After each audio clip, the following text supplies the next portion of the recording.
კომპანია რუსთავისწყალი მაგისტრალური ქსელების რეაბილიტაციის პროცესს განაგრძობს. Ამ ეტაპზე სარეაბილიტაციო სამუშაოები 700 მმ-იან წყლის მილზე მიმდინარეობს.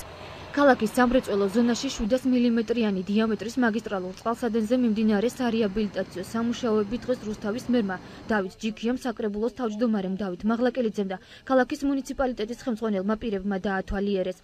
ადგილობრივი ხელისუფლების წარმომადგენლები კომპანია რუსთავისწყლის წარმომადგენლებთან ერთად აღნიშნულ მონაკვეთზე ახალი ქსელის ძველ მაგისტრალთან მიერთების სამუშაო პროცესს დაესწრნენ.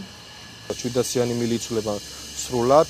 გარდა ამისა, აუღნიშნოთ ისიც, რომ ბოლო პერიოდში ჩვენ საკმაოდ მჭიდრო ურთიერთობა ჩამოგვიყალიბდა რუსთავისწყალთან, ადგილობრივ ხელმძღვანელობასთან და ცენტრალურ ხელმძღვანელობასთან და ვცდილობთ მაქსიმალურად, რომ პარალელ რეჟიმში მოხდეს მუშაობა ჩვენი და მათი და ისე არ მოხდეს, რომ ჩვენს მერე გაკეთებული სხვა ობიექტები ხელთაგან გასაკეთებელი გახდეს, ანუ ისინი ცვლიან ობიექტებში მილებს, ჩვენ ავტომატურად ასფალტის საფარის ცვლით სამუშაოები ხორციელდება და მიმდინარეობს დასრულების სტადიაშია უკვე და ეს არის ძალიან მნიშვნელოვანი ქალაქისთვის.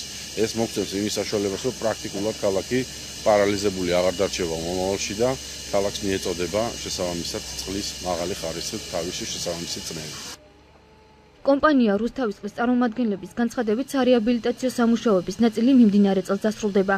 უკვე რეაბილიტირებული წყალსადენი კი ქალაქის მარჯვენა სანაპიროს მოსახლეობის სტაბილურ წყალმომარაგებას შეუწყობს ხელს. ხშირია იყო ამ მონაკვეთზე, ამ ლიანდაგის ქვეშ გადიოდა 800 მმ-იანი მილსადენი, რომელიც ადიოდა ჩათმის რეზერვუარში, საიდანაც იკვებებოდა და ეხლაც იკვებება ქალაქ რუსთავის მარჯვენა სანაპიროს მოსახლეობა.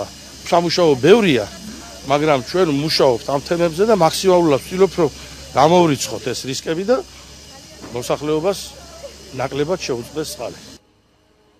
აღნიშნული წყალსადენის რეაბილიტაცია პროექტ 2015 წლის მაგისტრალური ქსელების რეაბილიტაციის ფარგლებში განხორციელდა. პროექტის ფარგლებში უკვე შეიცვალა წყალსადენის მწყობრიდან გამოსული 100 მეტრის სიგრძის მონაკვეთი, მოეწყო ჭები და მოხდა ჩამკეტი ურდულების დამონტაჟება.